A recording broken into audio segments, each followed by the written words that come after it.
नमस्कार माझ्या सर्वांना, मी शिवानी. गावाकडच्या स्वादमध्ये आपलं खूप खूप मनापासून स्वागत आहे. तर आज मी तुमच्यासोबत शेअर करत आहे अगदी क्रिस्पी करारे असलेले इव्हनिंगमध्ये खाण्यासाठी झटपट बनणारे, चायसोबत मस्तपैकी असं एन्जॉय करणारे पकोड्याची रेसिपी. ही मी फक्त कांदा आणि पोटॅटो यूज करून बनवलेले आहे, बट थोडेसे युनिक तरीकेने बनवलेले आहे. आपण नेहमी बनवतो कांद्याचे वगैरे पकोडे आणि आलूचे वगैरे, बट हे थोडेसे छान वाटतात खायला, क्रिस्पी राहतात जास्त वेळ.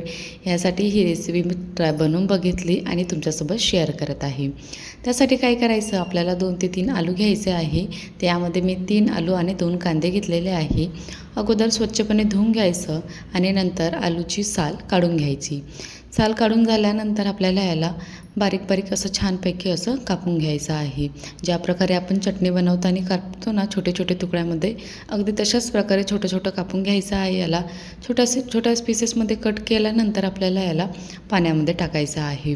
कारण की आलूचं स्टार्च असल्यामुळे आलूमध्ये ते काळे व्हायला लागतात थोडेसे, म्हणून याला पांढरं ठेवण्यासाठी पाण्यामध्ये टाकून द्यायचं की ते छानपैकी असे पांढरे पांढरे दिसतात. मग नंतर कांदा पण तसाच बारीक बारीक कापून घ्यायचा आहे.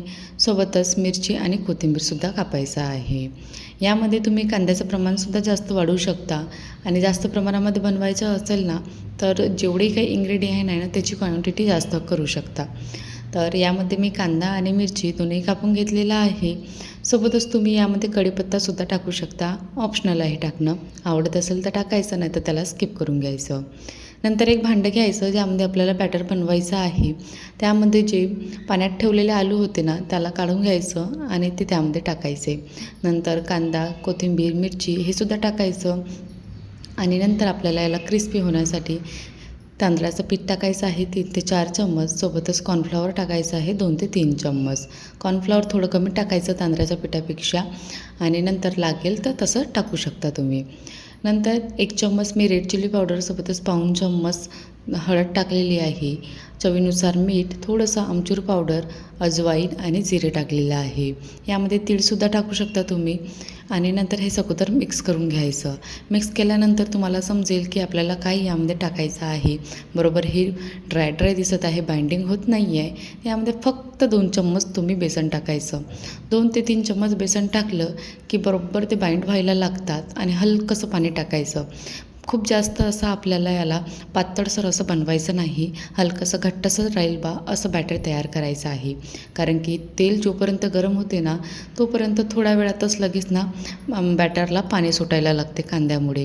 म्हणून पाण्याचं प्रमाण हे थोडंसं कमीच टाकायचं. तुम्हाला जास्तीत जास्त 2 ते 3 चम्मच पाणी लागेल, बिलकुल जास्त लागत नाही. मिक्स करून झाल्यानंतर बॅटर तयार आहे. तर तेल मी सुद्धा गरम करून घेतलेलं होतं.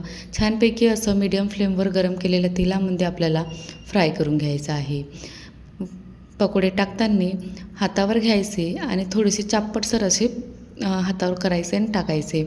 नंतर याला सेट झाल्यानंतर अलटवत पलटवत छानपैकी असं ब्राउनिश कलर येईपर्यंत फ्राय करून घ्यायचे आहे आणि नंतर काढून घ्यायचं आहे. लगेच तुम्ही याला गरम गरम खाल्ले ना, म्हणजे टिश्यू पेपरवर ठेवायचे लगेच आणि नंतर थोडंसं तेल झडून जाते की त्यानंतर गरमागरम खायचे सॉससोबत अतिशय भारी वाटतात. चटणीसुद्धा तुम्ही बनवू शकता यामध्ये खायला किंवा असेही खाल्ले ना तरीसुद्धा छान वाटतात. बाकी पकोडे पण आपण खातो ना, ते पण छान असे क्रिस्पी करारे असतात, बट हे तुम्ही खाऊन बघाल आणि बनवून बघाल ते हे लाँग टाईमपर्यंत, म्हणजे थोडा वेळ छानपैकी बाकीच्या पकोड्यापेक्षा क्रिस्पी करारे राहतात.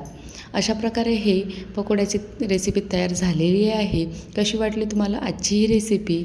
आवडली असेल तर एकदा बनवून बघाल आणि माझ्या चॅनेलला सबस्क्राईब करायला विसरू नका. अशाच रेसिपी बघत राहा, एन्जॉय करत राहा. चला तर टेक केअर, बाय.